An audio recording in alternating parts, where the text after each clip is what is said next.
j'espère que tu vas bien. Aujourd'hui YouTube, on se retrouve pour une nouvelle vidéo et je suis très contente d'être ici, de faire cette vidéo, d'exister en fait, d'être née. Aujourd'hui YouTube, je vais non pas te parler de mes râteaux puisque je l'ai déjà fait dans cette vidéo, mais je vais te parler de tes plus gros râteaux, de vos plus gros râteaux, des plus gros râteaux de mes petits abobs. Alors dans cette vidéo, je vais être très empathique parce que je sais quand même que raconter ces plus gros râteaux, ça fait un peu mal au cœur et à la fois, moi ça m'a fait relativiser quand j'ai vu tous vos commentaires, je me suis dit putain mais en fait on est toutes pareilles et on est tous pareils quoi. Et on a surtout rencontré plein de typologies de mecs et de nanas qui sont les mêmes. Alors évidemment les expériences qui vont suivre, je ne les raconte pas pour me moquer, mais juste on les raconte pour être ensemble dans la friend zone et se sentir plus à l'aise de nager dans cet océan d'amitié. Voilà.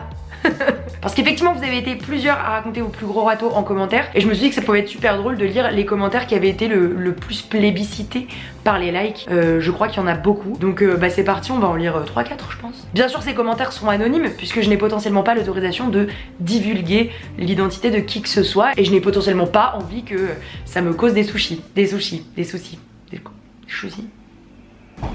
J'arrive. Chanter. Le premier râteau vient d'une jeune femme, ça c'est tout ce que je peux dire, qui nous prévient que c'est un râteau monumental. Je suis serveuse dans un bar brasserie et j'avais repéré un habitué qui me plaisait bien. Alors ça déjà, c'est un début de comédie romantique, on adore. Mais on sait que l'histoire, que la finalité pue quoi. Donc ça me fait de la peine. Un jour j'arrive comme tous les samedis à 18 h et ma patronne me sort: je crois que tu plais bien à ce petit mignon là-bas. Ne jamais croire les personnes à l'extérieur. Erreur de débutante de l'avoir cru. Bon j'avoue que mon ego était à plus 10 000. Entre temps le chef de cuisine apprend ça. Donc pendant une semaine c'était le sujet de mes collègues. Évidemment que c'était le sujet de tes collègues. Tout le monde a envie de savoir ce qui va se passer avec ce petit gars. 2 semaines après, j'arrive comme d'habitude à 18 h, je dis bonjour, mais je voyais bien que les gens étaient un peu bizarres avec moi. Ça pue la merde. J'ai vite compris pourquoi. Quand le concerné est arrivé, tout le monde a crié il est là, cri d'amour en applaudissant. Putain mais la honte, mais tes collègues, mais c'est... genre jamais en fait je veux avoir des collègues pareils, c'est terrible. Merci à mes collègues pour le nom de code le plus pourri de l'histoire et 60 personnes au bar qui sont visiblement au courant. Je vous laisse imaginer mon état. Meuf, tu bosses où qu'on n'y aille jamais? Vraiment on n'a pas envie d'avoir tes collègues. J'ai passé quasiment toute la soirée en cuisine tellement j'étais en PLS. Évidemment déjà niveau honte on en tient une couche. Plus tard je prends ma pause, le chef prend la sienne en même temps et comme par hasard notre cri-cri sort du bar. Non mais merde, on a tous envie de savoir là. Le chef part lui parler et rentre 5 minutes après en disant hé, je vous laisse les amoureux. Oh putain, ton chef est lourd également Bref, après le moment le plus gênant du siècle, il me donne son numéro. Bah attends, mais c'est pas un râteau frère. On a tous hâte de savoir la fin là. Honnêtement, on a dû s'envoyer 6 messages en une semaine pour qu'au final il me sorte qu'il n'a pas envie de se caser, blablabla, rupture difficile. Ah donc vous avez quand même papoté par texto. Et qu'il est désolé s'il m'a fait souffrir. Dans mon cerveau ça a juste fait mais mec, je t'ai rien demandé, tu m'as passé ton numéro. On se connaît pas, on s'est envoyé 6 messages et parlé 10 minutes, t'es mignon, mais ok comme toi je t'ai pas demandé en mariage.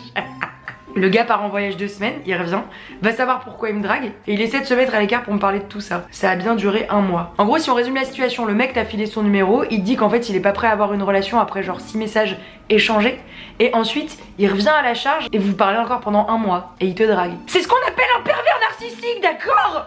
Un soir je me dis bon sois pas stupide et propose-lui d'aller boire un café, le gars est ok et on se dit qu'on voit quand on peut après en fonction de mes horaires. Je lui en ai reparlé quelques jours après et là il me dit bah en fait j'ai déjà quelqu'un, c'est pas possible et depuis je l'ai tous les samedis au bar avec sa copine, Pipounette. Franchement ça c'est compliqué Quand tu revois le crush que tu as avec son copain ou sa copine, c'est terrible parce que tu te sens naze en mode t'as l'impression d'avoir vécu un truc hyper intense avec elle ou lui et t'es genre et ben non, il s'est rien passé. Donc bah, on enchaîne, voilà, on enchaîne la vie. En tout cas, soutien infini à toi. Franchement, ce mec à la base était un énorme connard. Enfin, je veux dire, tu fais pas ça en fait. Le mec te fait courir après lui pendant 3 mois. Enfin, c'est n'importe quoi. En fait, ce mec n'a aucun respect. Et franchement, meuf, tant mieux que tu sois pas tombée avec lui. T'imagines ce qu'il t'aurait fait si t'avais vraiment été avec? Il valait pas le coup, on le déteste. Donne-nous l'adresse du bar qu'on vienne lui péter la gueule. Ça s'appelle du harcèlement. La prochaine histoire, c'est une grosse loose de 3ème racontée par une jeune femme, visiblement. Alors elle me dit, pareil que toi, adolescente hyper méga timide avec les mecs, pas vraiment d'amis garçons, mais j'étais copine avec une nana populaire. Ça pue la merde ton histoire, la nana popu, on la sent arriver. Qui était bien entourée, donc on côtoyait son groupe d'amis mecs. Un jour je reçois un SMS d'un d'entre eux avec qui je n'avais pas vraiment de contact et qui me demande direct si je veux sortir avec lui. Warning, warning, warning. Je lance l'alarme des gros connards. Ah bah là je la lance, on la lance tous. On sent la merde arriver, jeune femme. Comme la chose ne m'était jamais arrivée, je me laisse un peu tenter. Mais bien sûr, et tu as bien fait. Et il m'envoie plein de messages en m'expliquant qu'il me trouvait hyper mignonne et qu'il n'a jamais osé me le dire en face. Je lui dis donc, bah oui, pourquoi pas? Oh non, Pipoun, je lis la suite avant vous. Le lendemain en arrivant au collège, stress au max à l'idée de le croiser et comment lui dire bonjour. Le mec s'approche de moi et me roule un patin de l'enfer. J'ai cru que j'allais me noyer, genre vraiment. Alors déjà ce détail est dégueu, hein, on va pas se mentir. Mais là visiblement tu te noies dans sa bave, ce qui est un bon signe. Du coup je ne comprends pas pourquoi c'est un râteau, encore pour l'instant. Donc, mais après l'appel on avait genre rien à se dire. Logique vu qu'on se connaissait pas. Et le soir il m'a envoyé un texto en me disant bon en fait on arrête, c'était un pari. J'ai perdu au baby-foot et mon gage c'était de te demander de sortir avec moi et de t'embrasser. Et puis de toute façon je suis à fond sur Clémence, allez salut. Oh non! Mais putain, mais c'est immonde! Le mec déjà, mais franchement, mais alerte au gros connard quoi!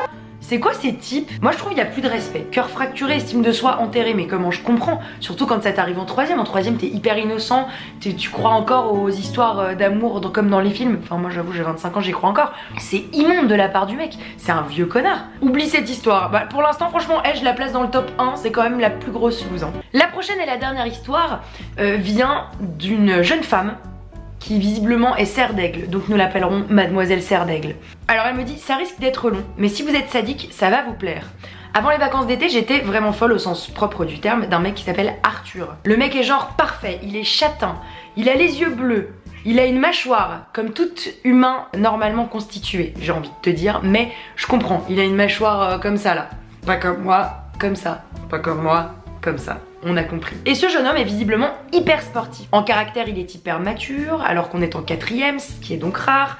Super sympa, drôle, bref, on se rapprochait pas mal et je devenais de plus en plus amoureuse. Il me lançait beaucoup de perches, regard aux yeux doux, sourire en coin, des petits coucou de soi. Je prenais tous ces petits trucs pour des signes qui disaient qu'il m'aimait et mes potes elles étaient tout à fond. Mais oui c'est sûr qu'il t'aime. T'as vu le regard qu'il vient de te lancer? Non mais ça se voit à kilomètre qu'il en passe pour toi. Meuf, on se met tellement toutes à ta place. Parce qu'on a toutes eu ces potes qui t'encouragent parce que... Non mais t'as vu, moi ça m'est arrivé extrêmement récemment. Je vous en parlerai un peu plus tard parce qu'on n'est pas sur un râteau encore. Mais ça m'est arrivé récemment. Et le pire c'est qu'on voit tous les petits regards qu'il te fait. Et on l'aurait toutes à ta place, pris de la même manière. Donc ne culpabilise pas. J'adore. En fait, j'adore lire vos histoires, vous écrivez en plus super bien. 2 semaines avant les vacances, une pensée s'installe dans ma tête. Dis-lui, parce que sinon, il va t'oublier cet été. Je comprends. Je commence à faire des papiers qu'au final, je ne donne pas. Je commence à insister en espérant qu'il comprenne de lui-même, mais bon, rien. Alors vendredi soir, je passe un papier à ma pote et je me barre littéralement en courant jusqu'à ma maison. Normal, car, comme toi, j'aurais eu très peu de face. C'est exactement ce que j'ai fait avec ma première histoire du papier. Et si vous ne l'avez pas vu, n'hésitez pas à aller voir ma vidéo sur mes plus gros râteaux. Le soir, je reçois un texto d'une amie de mon équipe qui me dit « Alors, on aime Arthur ?» Oh non! Et là c'est le bug, ils étaient à une fête et il lui avait raconté. C'est pas cool. En même temps il faut peut-être qu'il demande conseil. Moi c'est ce que je me dis. Tu vois je me dis ok le mec il en a parlé mais peut-être qu'il doit demander conseil. Me mettant encore plus d'espoir dans mon esprit, elle m'a dit il avait pas l'air de vouloir te foutre un râteau. Quand il a dit ton prénom, il a rougi. Le lundi arrive et j'étais étonnée de voir que personne n'était venu me charrier. Il est tellement parfait qu'il m'en avait parlé seulement à ses potes les plus proches. Oh là là. Ma pote lui demande quand est-ce qu'il va répondre. Il répond qu'il va écrire un mot. Pas la peine d'être un génie pour deviner que si il devait écrire, ce n'était pas pour m'expliquer son oui, mais son non. Mais mes amis me faisaient encore espérer en me disant « Je suis sûre qu'il va dire oui !» Le soir, j'ai fini par recevoir son papier. Oh non Pipoun, t'as écrit le papier! J'ai de la peine parce que je sais comment ça va se terminer et ça me fait de la peine. Salut Mademoiselle Serre d'aigle. C'est encore plus compliqué pour moi de t'écrire ce mot car tu es une de mes meilleures amies. Bordel. La friendzone. Je ne suis pas amoureux de toi, ni de personne d'autre, mais tu es une personne que j'adore et pour rien au monde je voudrais que tu te fâches. Remarque, je te comprendrai. Et là, elle rajoute un petit commentaire. Qu'est-ce qu'il est doué pour me faire craquer même après cette friendzone? Veux-tu qu'on reste potes? Putain, il a posé la question. Bref, vous l'aurez compris, on ne peut pas l'oublier si vite. Il continue de tendre ses perches. J'ai réussi à désinstaller la gênance entre nous. Je crois que c'est une des pires friendzones possibles, mais en même temps super mignonne. Bref, merci d'avoir lu ma triste vie. Mais écoute meuf, moi je suis d'accord que c'est la friendzone un peu mignonne, mais à la fois, en fait, ce qui fait de la peine, c'est que tu t'es imaginé des trucs et genre on se met tous à ta place parce qu'on se l'est déjà tous imaginé. Moi, ça me rappelle mon histoire avec Sylvain. Je vous avais pas dit qu'il s'appelait Sylvain, bah maintenant je vous le dis, il s'appelait Sylvain. Parce que du coup, t'as l'impression que de tomber de ton piédestal et tu t'es genre... Et puis tu te dis que peut-être c'était pas mal, t'aurais préféré ne pas savoir. D'ailleurs, vraie question, est-ce qu'on préfère ne pas savoir et continuer un peu ce truc ambigu, ou est-ce qu'on préfère savoir et que ça fasse mal un bon coup? Moi j'arrive toujours pas à répondre à cette question, c'est une vraie bonne question.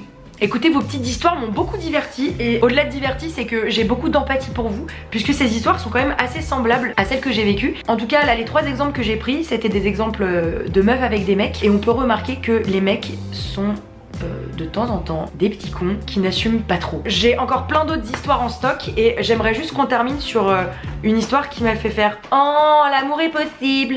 Il y a une jeune femme qui m'envoie Persiste Lola. Quand j'avais 15 ans, un garçon que je voyais dans le bus tous les matins pour aller au lycée me regardait et me disait bonjour timidement. Un jour il a osé et aujourd'hui ça fait 9 ans qu'on est ensemble, on va bientôt se marier. La timidité n'est pas un défaut. Tu es extrêmement mignonne et je vous souhaite tout le bonheur du monde pour votre mariage. Comme quoi les histoires d'amour existent et ça fait vraiment chaud au cœur et je me dis que l'amour est possible. Bref, en tout cas j'espère que cette vidéo vous a plu. C'était un peu la vidéo de la friendzone et j'aime beaucoup ces vidéos de la friendzone parce que ça prouve qu'on est tous pareils et ça me fait très plaisir.